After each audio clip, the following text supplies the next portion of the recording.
اسمعيني انا سامعاكي. اللي حصل ايه بقى. أيوة. اللي حصل ان انا كنت انتكست، عارفه طبعا في الهيل بيبقى يحصل انتكاس. الانتكاسه دي مش كانت عشان الشخص، كان عشان المنظومه والكيان ولا مش لعبها تاني وبعدين اكتشفت ان الحكايه بسيطه جدا، بسيطه جدا. اتفضل، ما عجبنيش شكرا، نرجعه لمامته. ايوه يا شيخ، اول مره من وجهه نظرك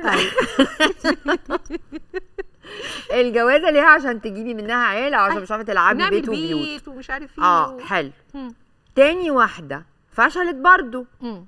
الفتره ال8 شهور مش ممكن تبقى هي السبب، لان انا ما اخترتش صح برضو. لا لا لا، ما انا كده اخترت غلط برضو. لا ما اخترتش غلط، لكن كان في عندي اوضه كراكيب. طيب لان انا لم اتعافى من العلاقه اللي قبلها. جه بقى قال لك ايه؟ اوعى إيه انا هدخل ازق الذكريات الوحشه وانتي شمعه وانتي ورد. يا عم اهدى، استهدى بالله كده، لازم نخف عشان انا عاجبني الليله، بس اصبر شويه.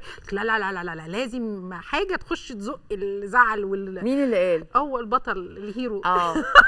انت عايشه في الابطال. فقلت له اتفضل خش، اتفضل تعالى. اي حد يقول لك اي حاجه لا ما انت بتضطري في ضغوطات نفسيه بقى، بيروح معاكي وبيجي وبيفضل يكلمك وبتاع، وبعدين الولاد بيقولوا لك ايه يا ماما، هو انت اتعقدتي ولا ايه، يلا واحد وبتاع، فانت والولاد بيقولوا لك كده. ايوه.